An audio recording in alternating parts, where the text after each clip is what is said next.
just to give a quick introduction to our host tonight. He's an author, professor, and an activist. So please give a warm welcome to Mark Crispin Miller.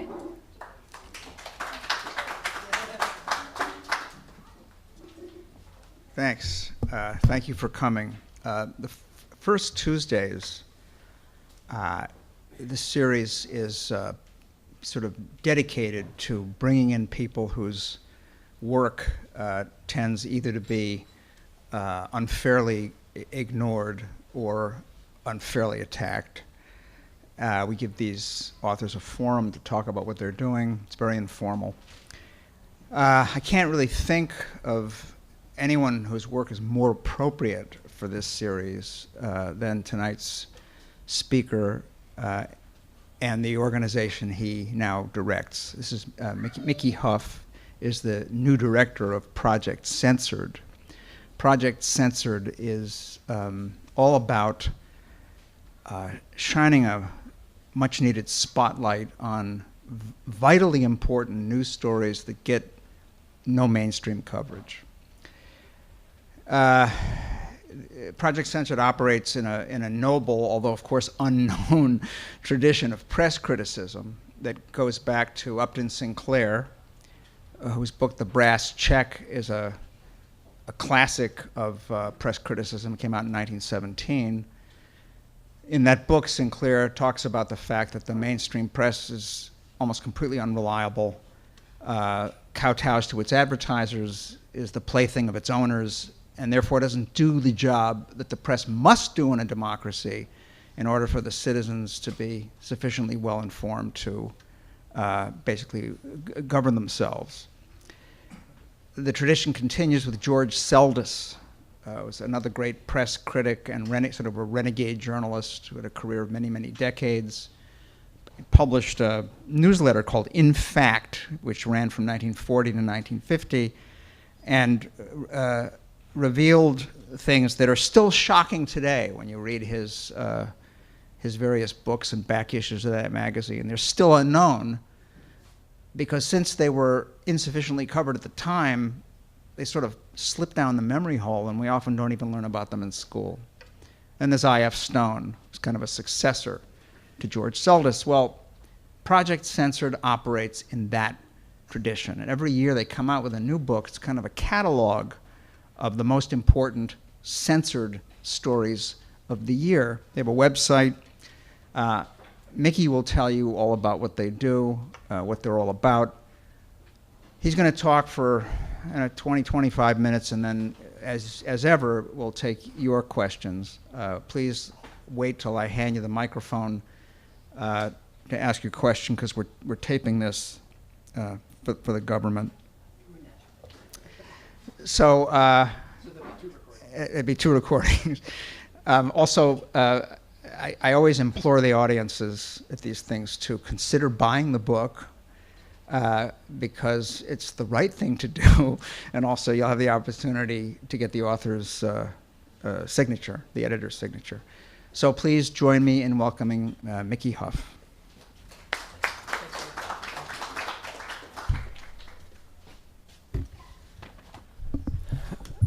I'd like to thanks everybody for being here. Certainly thank McNally Jackson and all independent bookstores everywhere. I'd like to thank Mark Crispin Miller for having us here also for Project Censored, and me in particular. Long used Mark's work in my media classes, propaganda classes, history classes, and a lot of the history that he just brought up about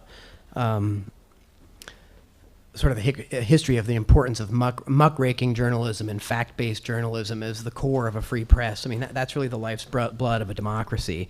And without it, it's an illusion. A democracy's a fraud, basically. Of course, our democracy, in quotes, has been a fraud for a long time for a number of reasons. But in the free press issue, I think it really goes to the core of a lot of it, because an uninformed citizenry really has no capacity by which to understand the significant issues of the day and can be more easily manipulated by the elites in political and corporate circles. That's redundant. So I just wanted to talk a little bit about what we do at Project Censored and where we're going, what we've changed over the years. I can do a little bit of an overview of sort of our frame of what we do in these books over the years. So I'll start just by saying Project Censored was founded by Dr. Carl Jensen in 1976. Carl was a former journalist and a communications professor, and the genesis of this this whole business that's turned now into a book a year since 1993, and stories archived all the way back to 1976 at projectcensored.org. Carl looked back at the 1972 election, the Nixon election, the landslide victory, and he asked, gee, that's really strange.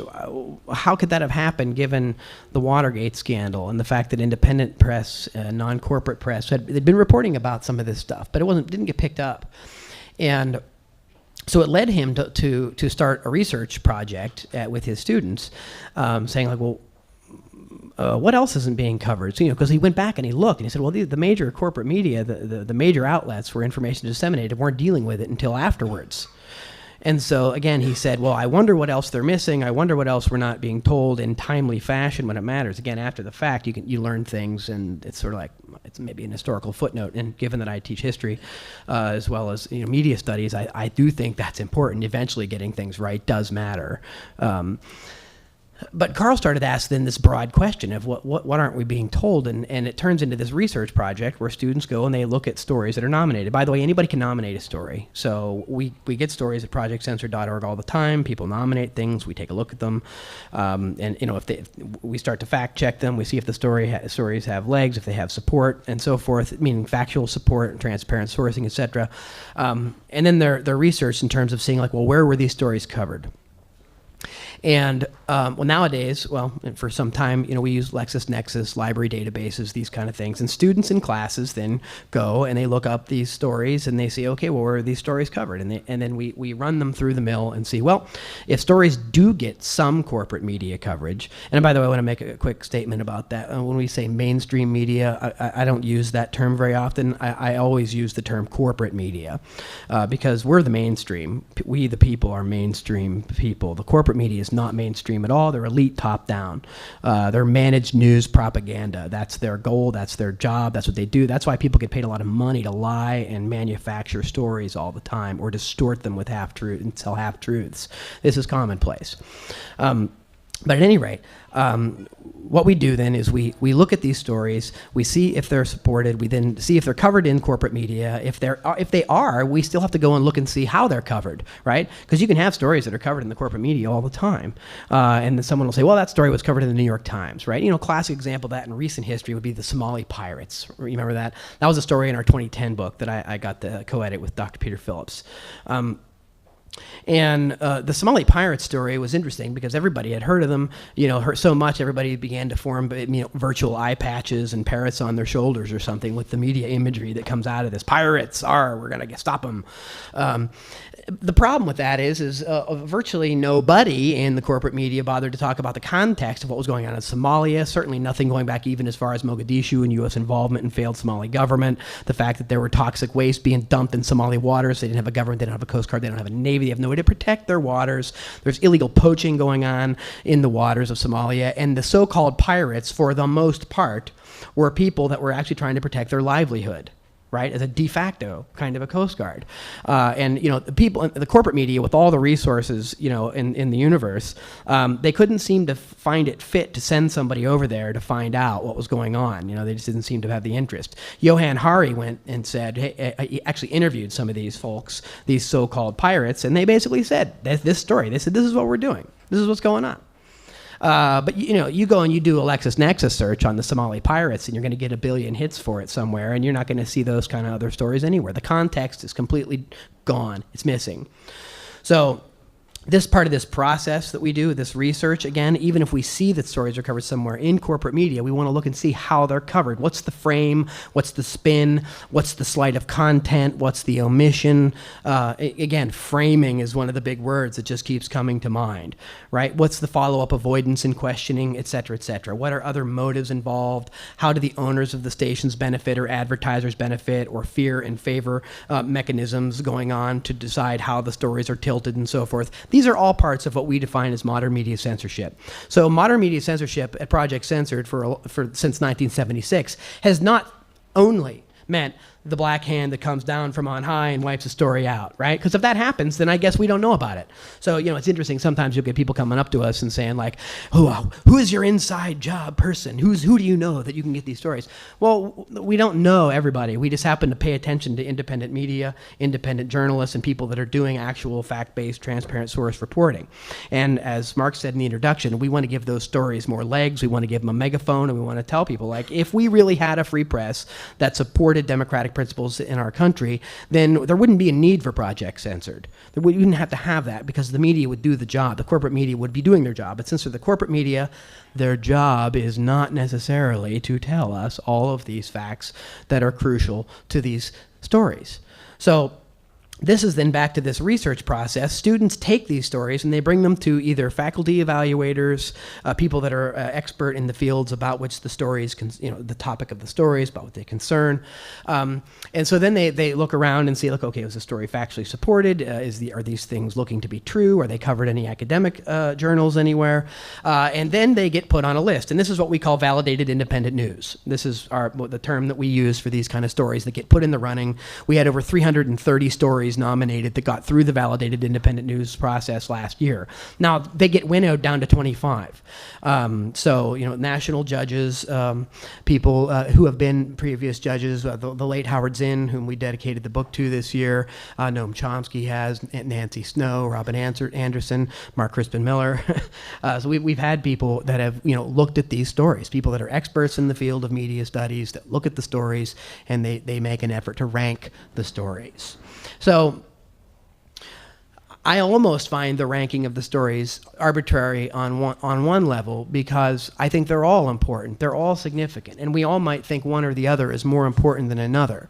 But the fact of the matter is the overarching problem here is the problem of media censorship, top-down managed news, and information control. So all of these stories are very significant, especially in a society that purports to be self-governing. If we don't know the accurate information about what's going on around us, we certainly can't participate meaningfully in the political process. Now, there's a variety of other reasons we might not be able to participate in the political process either, like election fraud, vote tampering, debold, blind faith in invisible ballots with no paper trails, even though the same companies that make those machines make ATMs, and you would never deposit money in a bank without a paper receipt. So there's a broader architecture of our problems here, but information control is really the root of one of them. Because if people aren't really informed about election fraud and this kind of possibility of tampering, then that's not really on their radar. And that does tend to sort of be an affront to some folks who have a steady diet of corporate media. They've never heard of these things, so when you start talking to them about these facts, it sounds like you're from outer space or something. And so we get a lot of that at Project Censored, we come in and people are like, oh, put on your tinfoil hats and, get ready to blast off somewhere. That's more testimony, of course, to the problem, the ubiquitous problem of information control in our society. So again, back to Carl and how we got this far, almost 35 years later now, is we run these stories through this process, and they come out on the other side, they're validated, they get voted on, they get ranked, and then they go, the ones that rank in the top 30 go through the entire process again.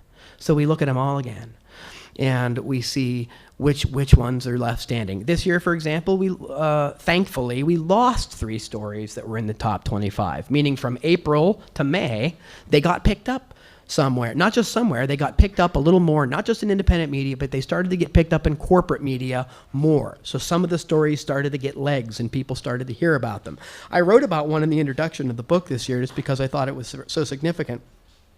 And that was the Texas School Board tampering with the standards of the history books. And Thomas Jefferson needs to go take a coffee break, so Newt Gingrich gets more space, or maybe he'll take a tea party break or something. So Newt Gingrich gets more space, kind of thing. And for me, that's generational censorship. That's teaching, journalism, the rough draft of history. Getting it wrong out of the gate is one problem. Historically enshrining the getting wrong. It's a serious problem. And so I'm sort of in an interesting place, I think, with my background as an historian and someone that does media studies and propaganda studies, because I teach courses on the propaganda of historical construction, how corporate media frames basically it is the framework for how history ends up being recorded. So you can sort of see it in real time, and it's very problematic for me. And especially given that we dedicated the book to Howard Zinn this year, I thought it was very fitting that has to be somewhere in the book, even though that story became more well-known. But so that's a little bit about what we do and how we do it, and that's a little bit about our definition of modern media censorship, right? Anything that interferes with the free flow of information in a society that purports to have free press principles is framing and is censorship. And that is a problem, no matter how you slice it. Our interest is getting as much of the facts to the public and to people as we possibly can. Let the chips fall where they may, which means we often find ourselves in very strange situations. We end up getting hate mail from across the spectrum. We get a lot of people from the right saying that we're a bunch of lefties and we're this and that, and then we get a bunch of people from the left saying we're a bunch of conspiracy theorists. Because we don't like put our wet fingers in the air and test for the political wins. We look to see, is this a factually based story? Is this transparently sourced? Is this story very significant to the society as a whole? And is it being covered by the corporate mainstream media? And that's what we do. Are we biased? Yeah, we're biased in favor of a free press.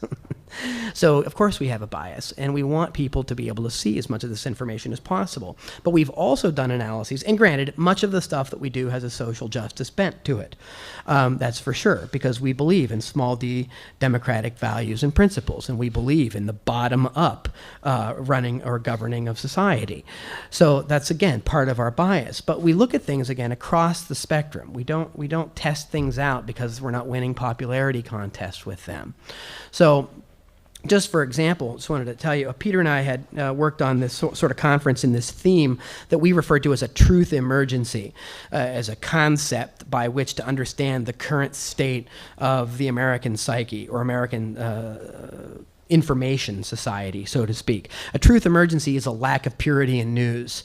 Even though we're awash in a sea of information in the purported digital age, we have a paucity of understanding about what a lot of these things mean because they're dots and points here and there, and they're not really connected, and we don't really get them connected.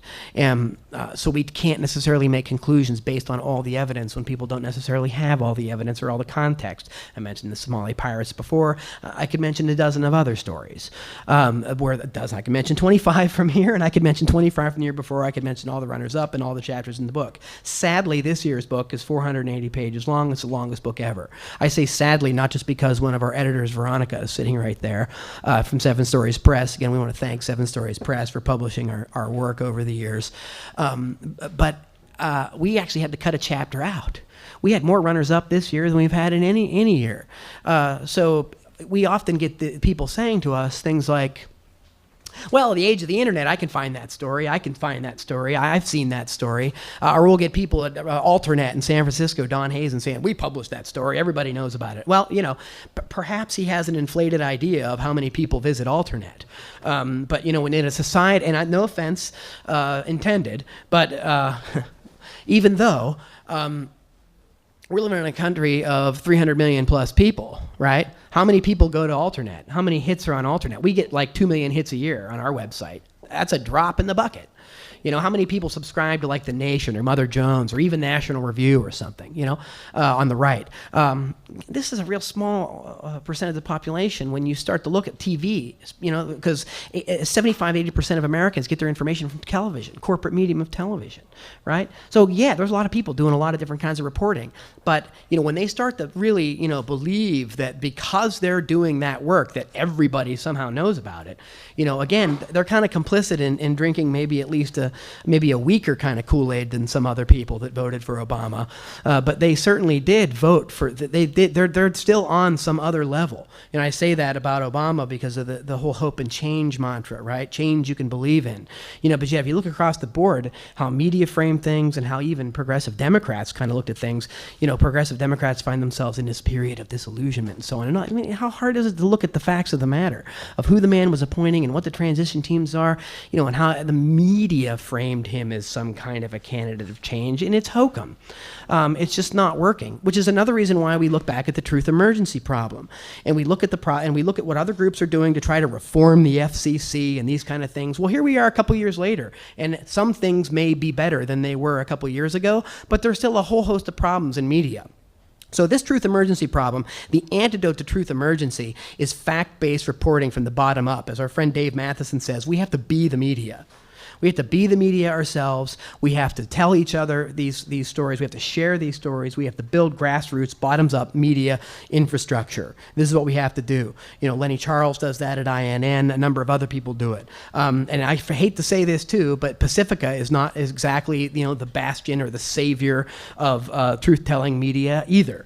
Given some of the problems and things that are going on there. We can't just hang our hats on Amy Goodman and say, okay, everything is cool now. She's on 1,000 stations. Amy does really good work, but again, she's not getting out far enough, and she doesn't even cover a lot of issues that are really significant and pertinent. And I think some of the most important, in fact, we at Project Censored think some of the most pertinent issues of our day get ignored by left progressive media and otherwise progressive-leaning or muckraking type media. That's a real problem. And so that's why I say that we don't necessarily win lots of people on every side of an issue. That also tells us maybe we're on to something. And this is why that we're trying to insert some element of sobriety into what goes on in media criticism. I know that's sort of like a room somewhere where there might be crickets chirping or something like that. But it's really significant, and Project Censored, often will get criticized as bashing journalism, and that's not what we do. That is not what we're doing.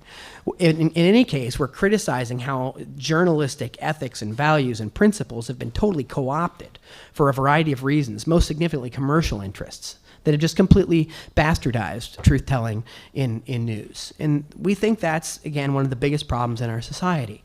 So what else do we do at Project Censored surrounding this truth emergency issue?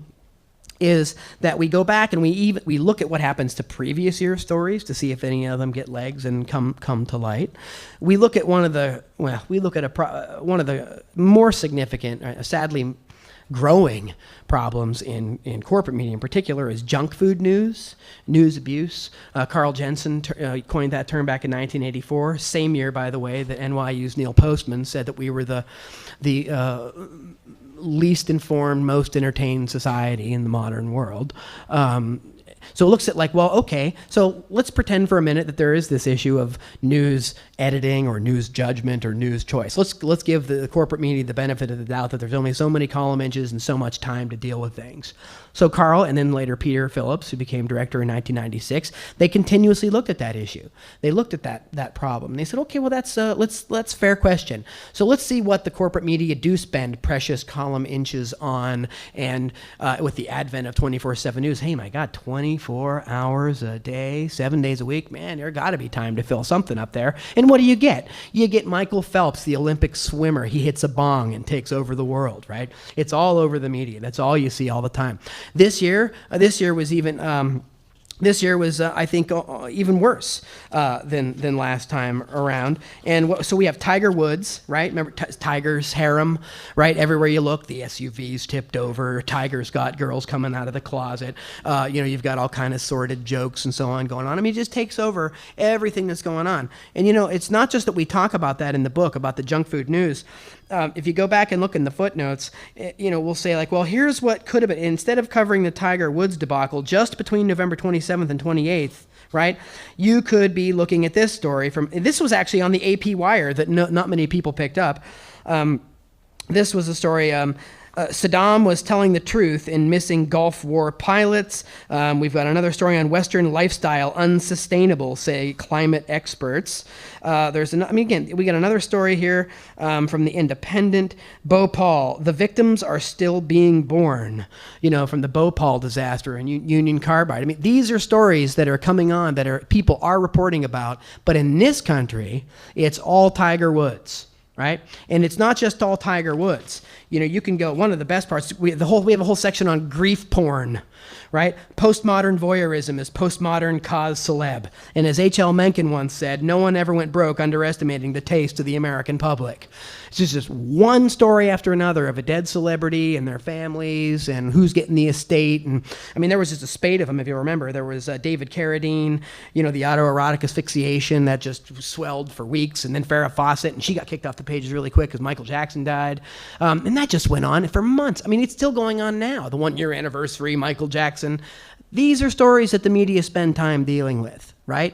So the idea that they make news judgment, if they want to corporate media wants to hang their hat on the news judgment excuse, somebody has some very poor judgment.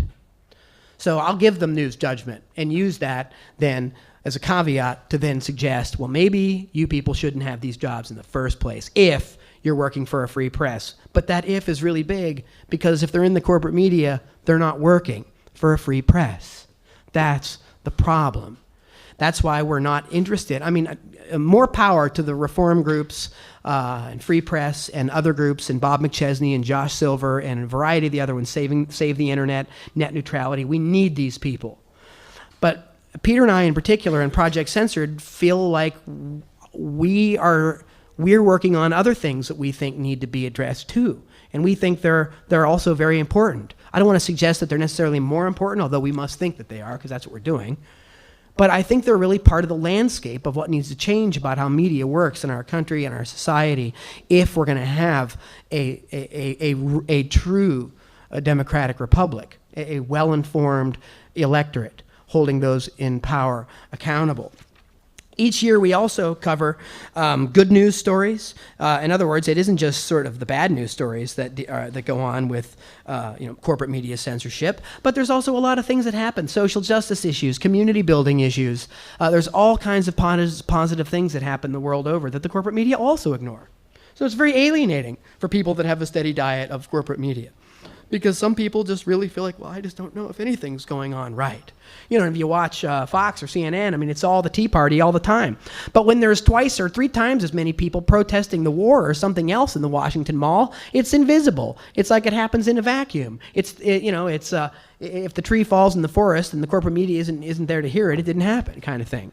And this is anathema. This is something that we need to focus more of our energy and attention on. We also have Fear and Favor in the Newsroom, again, in this year's book. That's Fairness and Accuracy in Reporting that looks at those issues. This is the first year we've had a Truth Emergency section. And this is, I developed this section this year in particular, as well as the Project Censored International section to show where we're going. We have over 40 college and university affiliates doing research with us now. It's not just Sonoma State University. We have Project Censored universities, not universities, but universities participating in Project Censored research in Spain, Germany, Italy, Venezuela, Ecuador, Japan. This is what we think is a better model of globalization, not the neoliberal model. That we're looking at the global phenomenon of information control and similarities and also looking for connections and solidarity to work for press freedom. But the Truth Emergency section, I think, is one of our most important. I'm going to finish with this section because this is the section, too, that's really gotten us in some hot water. It's cost us a few judges. It's cost us lots of criticism. It's probably cost us some grants. Who knows? But we think these are some of the most important issues that go on in our society that not only the corporate media don't cover, but oftentimes the independent press don't cover. Even the press that some of us may hold on to, the so-called progressive press or muckraking kind of press, they won't touch some of these issues either, or not in full detail. And those do specifically include, just off the top of my head, election fraud, problems with 9/11 research, the use of illegal weapons and electromagnetic weapons. These are all very controversial areas of study, but if you really dive into them and you jump into the deep end of the pool and you wade to the surface at some juncture after having really taken a look at them, the honest assessment is that there are problems. There are very deep problems, and the fact that some groups don't want to look at them doesn't mean they don't exist. Aldous Huxley once said, "Facts do not cease to exist because they're ignored." And we can't ignore these kind of things. So in the Truth Emergency section this year, we talk about Project Censored itself being censored. We talk about actually a really great piece that came out in a behavioral scientist journal by a professor in Florida named Lance DeHaven Smith. And I think this is one of the most important studies that's come out this year for people that are interested in very controversial issues and how media don't really discuss a lot of these issues, is Beyond Conspiracy Theory, Patterns of High Crime in American Government. This is Lance DeHaven Smith. And when he goes through and he looks at a whole history of what he calls state crimes against democracy, and looks at eras of corruption and reform in American history. In other words, he's laying a frame to talk about these very controversial issues in a way that doesn't automatically elicit some name-calling, finger-pointing, "Oh, you're a conspiracy theorist, you're a nutcase," why, etc. And, these aren't just things that are coming from so-called mainstream Americans or readers in the heartland or whatever. These are things that often are coming from very well-educated people that are even on the left end of the political spectrum, that somehow, on every other major issue, they'll agree the government did this, yes, there was corruption, yes, Watergate happened, yes, Iran-Contra happened, etc. But as soon as you want to start to talk about the assassination of Martin Luther King, or election fraud in 2000 and 2004, or the events of September 11th, or the fraudulent 9/11 Commission, they suddenly develop a severe allergy. And they run for the corners somewhere. And we're simply saying in this section that it's like, that's not going to help us get to the root of these problems. That's not going to help us. Pretending that things aren't what they are is never a way to deal with them. And so the Lance DeHaven Smith chapter really, I think, pulls that out for a frame. We have a chapter on brand new chapter and new research from David Ray Griffin, Building What? On Building 7, the building that collapsed in New York City, allegedly due to fire, at free fall speed in its own footprint, even though it wasn't hit by an airplane. And a judge, the title Building What comes from a New York judge that actually worked on 9/11 issues, that when the New York City can was going on, working on the ballot, and people were trying to get an actual independent investigation in New York on this, and one of the attorneys said, blah, blah, blah, Building 7, da-da-da-da. The judge interjected and said, "Building what?" So here's a guy that lives in New York City, works in New York City, and was affiliated with 9/11 research and events, and had not heard of this building or any of the problems with it. Okay, that's a problem. No matter what you believe on the other side of your own research, to not know about it or not look into it is completely absurd. And frankly, it's a matter of censorship. It's a matter of that information being hidden, censored, and covered. By the way, in over 500 pages of the 9/11 Commission report, Building 7 wasn't mentioned once anywhere. And we just think it's really important to try to figure out what happened with that. We have another chapter on the invisible victims of Palestine by Nora Barros-Friedman, how U.S. corporate media censorship of Israeli international law violations really cover the international law atrocities in Palestine. We have Bob Abley going back and looking at corporate mainstream media failures in the lead up to the Iraq War. So again, these are all things that have now been shown to have been serious state crimes against democracy, and they are patterns of corruption in high places. And the role of a free press should be to ferret out these issues.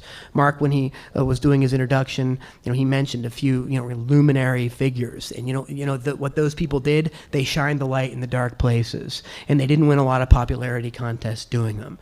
And at Project Censored, we'd like to at least see ourselves as being a small part in carrying on that tradition to try to seek the truth, to try to bring out the facts and let them fall where they may, no matter what that may mean for us. We're all adults. We can handle things, but we can't handle them effectively if we don't know what's going on. So with that, I'll open things up for a discussion. I'd like to hear more about you, what you think, and I have plenty of other things I could talk about here from our work over the years. But with that, I'd like to give it up to Tom. Thanks.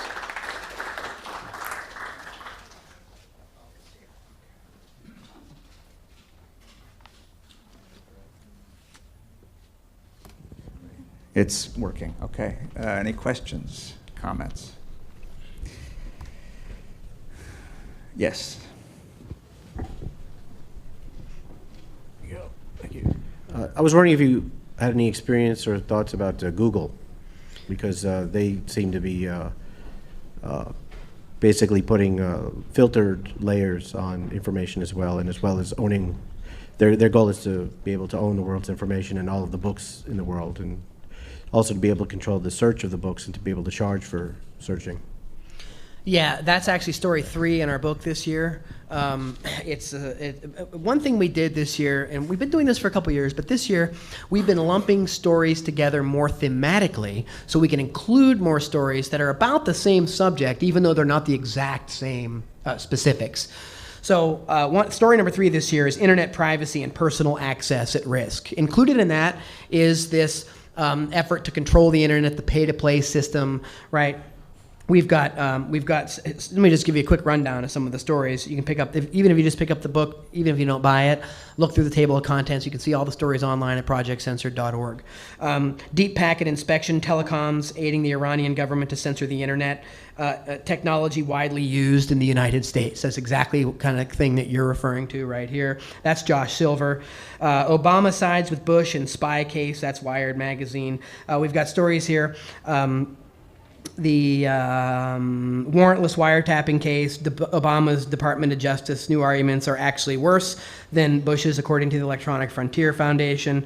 So U.S. spies by stake in firm that monitors blogs and Twitter, Noel Shackman at Wired. So we're trying to put those stories out there. By the way, we have this commemorative 35-year bookmark.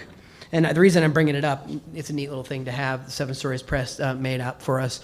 But the reason I'm bringing this out is because the number one story going back 35 years is the information monopoly. That story is from 1987. So sadly, that theme keeps coming back and back, whether it's from Bigdickian's days, from the original media monopoly, all the way up to its 7th or 8th edition now. There's constant efforts to use the current technology to control information top down. So yeah, we are dealing with it.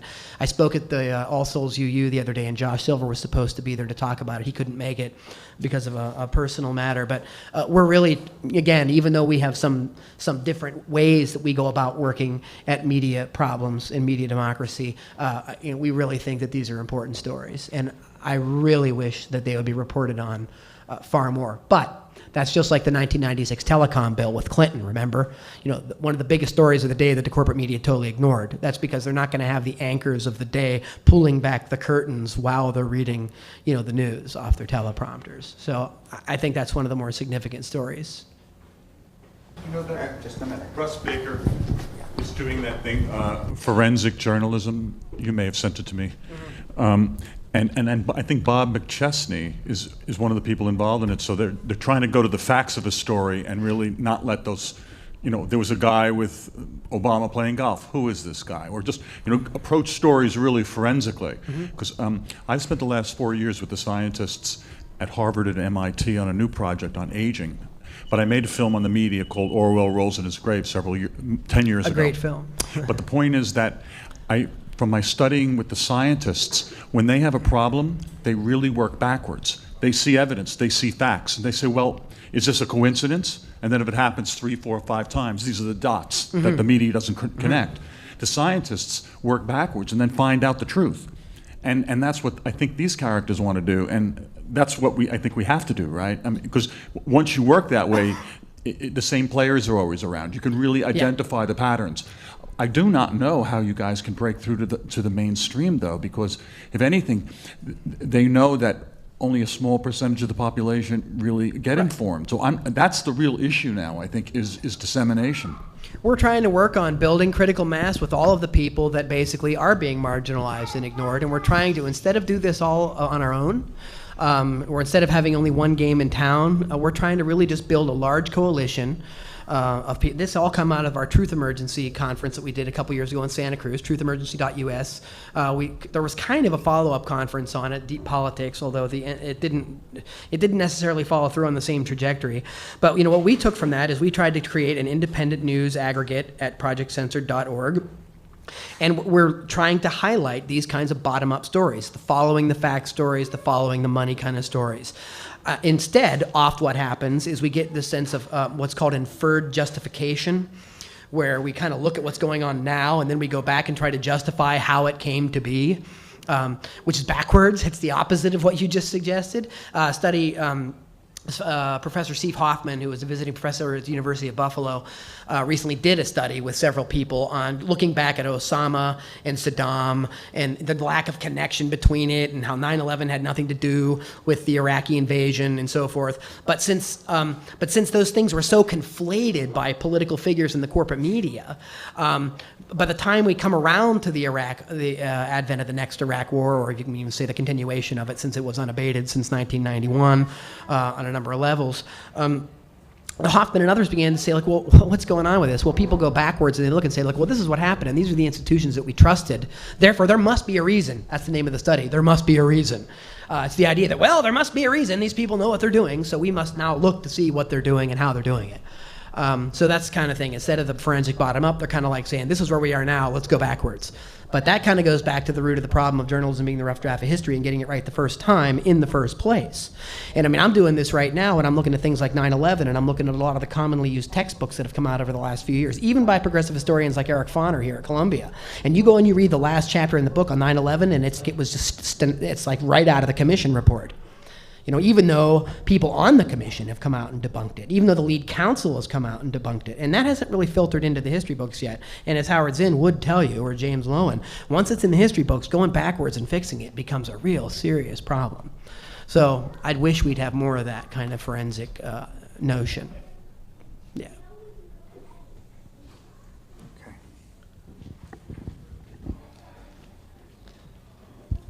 I'd just like you to comment on other efforts that are going on to spread this kind of information, like Global Voices Online, Indymedia, which doesn't seem as strong as it was a few years ago, and Al Gore's cable network. Link? Is that Link or Current?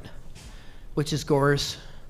Again, I'm forgetting. Is it Link or Current? Yeah, Link, right. They've had some serious, they were out of San Francisco, and there were a lot of problems. They approached us a few years ago, and actually a year ago, to do some work.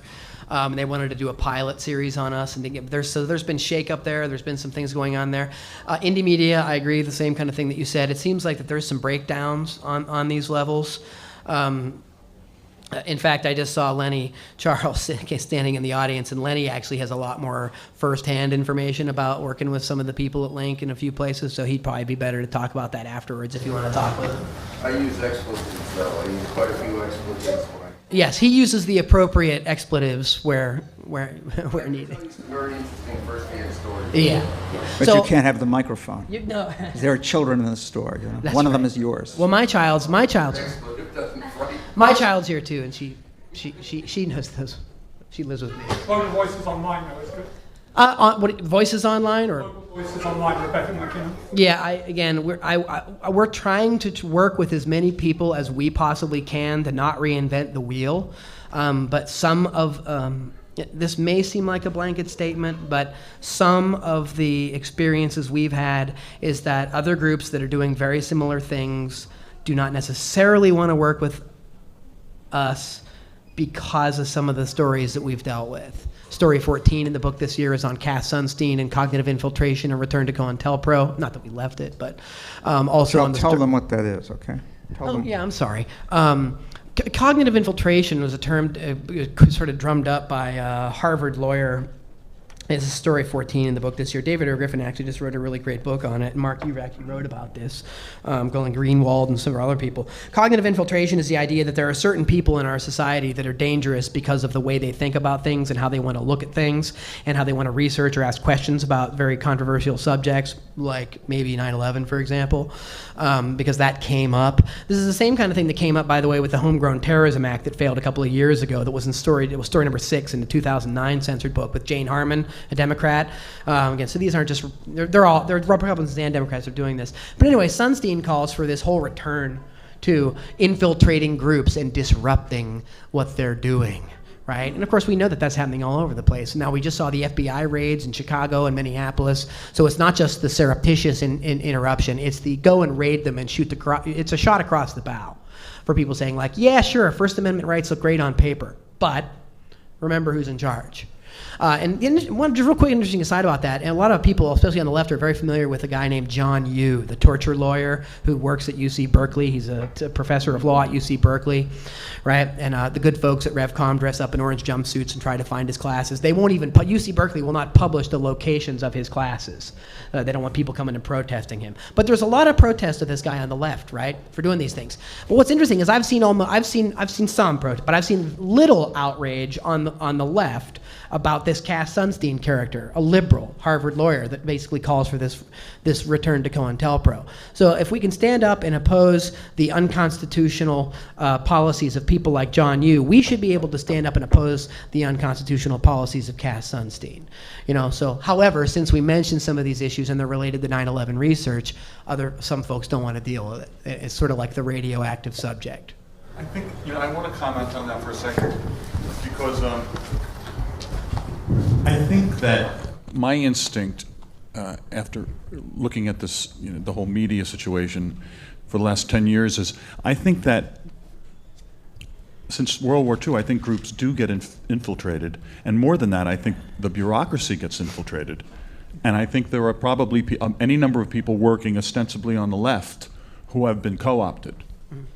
And I think that it becomes a pattern when people say, why don't the Democrats look back at what happened in the previous administration? Since I've done the science documentary, I'm saying why? There has to be a reason. Why? Are we all ballless? And the answer I came up with is blackmail is the coin of the realm. In this world of very little privacy, Murdoch's people in his News of the World they had so much, they were investigating politicians, famous people, and pretty much blackmailing people. It came to light. They were supposed to testify in Parliament, but then they said to the parliamentarians, if you bring us in to testify, we'll drop a dime on you.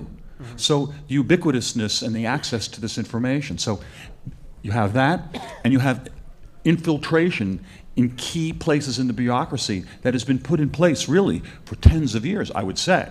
So when you talk about lefties and why does this one, it seems like help and then it really doesn't help, I think you have to look at the possibility that when there's that much money around, people do compromise themselves, and I think once you're compromised, and you can't. That's my guess. And I don't think this is a new story. Yeah, no, and this isn't a new story. It's just, again, it's here again in this version. Can I jump in here? Oh, please. You don't have to back away. Oh, right. It's okay. Oh, you were going to jump. So. No, I'm not going to jump. I want to address this and many of the things you said, Mickey. On the one hand, obviously, people on the left are motivated to go with the pack, to back away from certain stories for purely careerist reasons, right? I mean, it's just not good for your career to be defined as out there. So just speaking, from personal experience about, well, please, in your dreams, just talking about election fraud, I wrote a book about the theft of the 2004 election, and there was a blackout on that book that was staggering to two publicists whose job it was to promote it. One worked with Basic Books, and the other I hired to help me. Big publicist, Joe Wilson's publicist, Paul Krugman's publicist, and they both said they'd never seen anything like it. They couldn't get anywhere. No interviews, no reviews, nothing. However, the book was attacked, and it was attacked on the left. It was attacked in Salon. It was attacked in Mother Jones. And these are friends of mine who did this in some cases. And I am fairly certain that in these cases, these are people protecting themselves and saying, I'm not, I'd like to be the House leftist on Fox News, I'd like to have a column in Time magazine like Barbara Ehrenreich did. So the last thing I want to do is put that big C on my breast, C for crackpot, I don't want to be defined that way. Well, conspiracy theorist. However, having said that, I want to just try something out on you, okay? And this comes kind of out of Lance DeHaven Smith's essay in your book.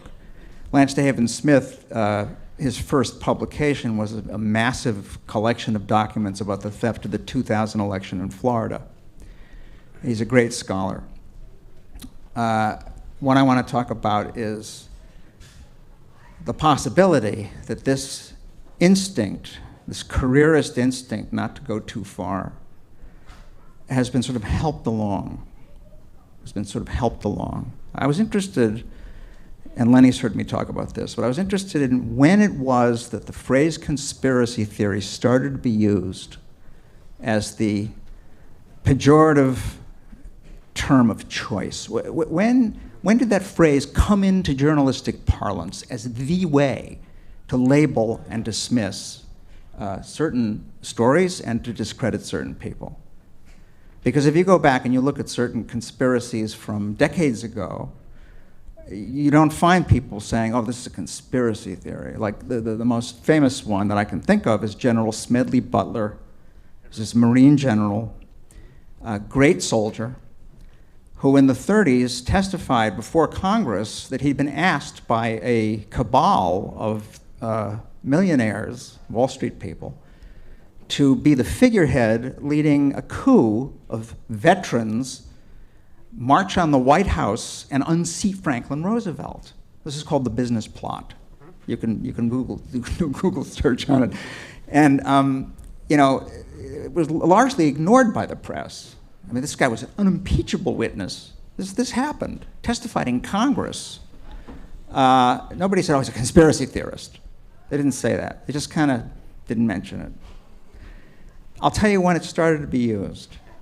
If you go back and you look in the New York Times archives or Time Magazine's archives, you almost never find the phrase. You never find the phrase in Time. You find it a few times in the New York Times, but it's used in various ways to refer to all kinds of stories or myths or rumors, right and left. It's in like around 1967 to 8. That's when you start to find the phrase over and over and over and over again. And I believe it has to do with the fact that there were books written questioning the conclusions of the Warren Report, and the CIA, not acting on its own, it's because the CIA doesn't act on its own, mobilized itself to discredit these authors. And I'm not guessing. There is a memo that's been declassified. Anyone who wants to email me, I'll send you the information on it. It came out in 1967, and it basically says, Mark Lane, Rush to Judgment, Edward J. Epstein, Inquest. These books are irresponsible. These people are enamored of their own theories. So we have to use our friends in the media to discredit these books. And there are talking points listed in this memo explaining to people how you do this. That's when it starts. And you find that it's used militantly, systematically, aggressively in connection with certain stories. 9/11, most notably. Even though there was a ton of extremely persuasive evidence, let's just say that the official report is not credible. Okay? You can't say even that much without being tagged a conspiracy theorist. This is Cass Sunstein is actually saying publicly we should infiltrate these groups and disrupt them, when what they're saying is rational.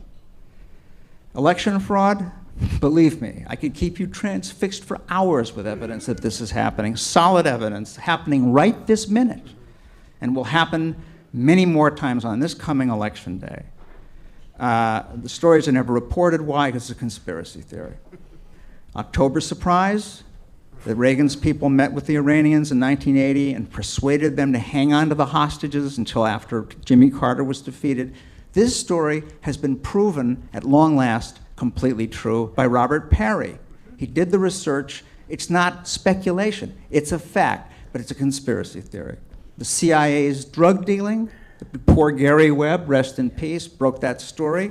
It turned out that he had understated the extent of their drug dealing, but all the media went after him with a virulence that took his breath and his career away. And now he's dead.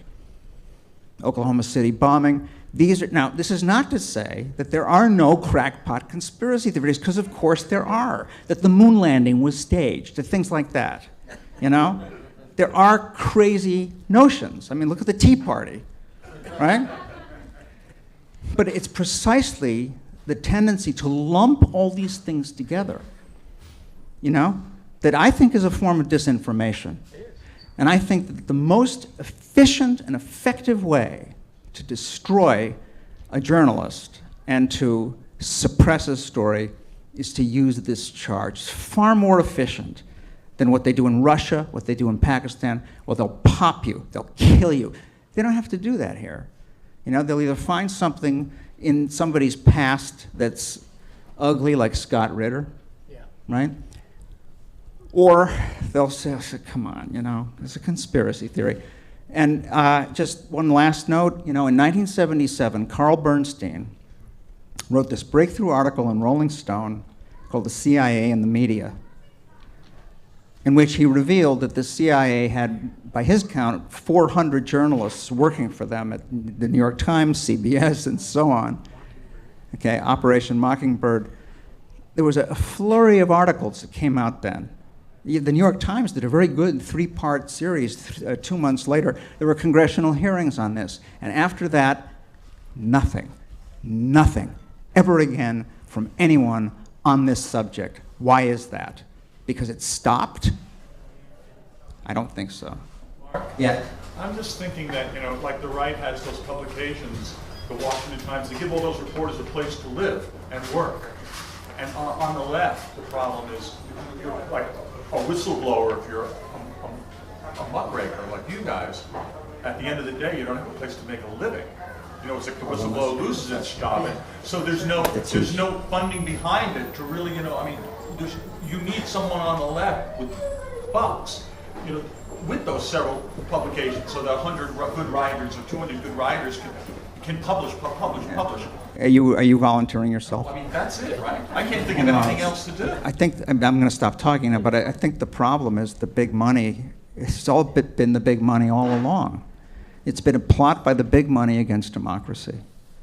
So it's not surprising that, you know, people like us are conspiracy theorist professors. You know, we're lucky to be professors. It's a privilege, in fact, and being a professor for me, I see it as a privilege, and such that I feel like I have an obligation to do these kind of things. I mean, I work with lots of people that, you know, they show up, they teach to the bubble test, they pick up their checks and they go home and they don't do much or publish much or say anything, and at least they don't bother me too much and they don't mind what I do. But you know, I wish there were more people that kind of saw it that way. As I feel like I'm lucky to have that kind of a position where I find it my role or a duty to go out and explore these things, talk about these things. I mean, I teach critical thinking.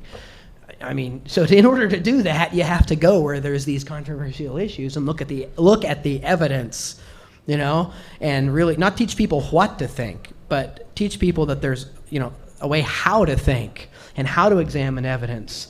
You used the term forensics earlier, you know, how to analyze these kinds of things.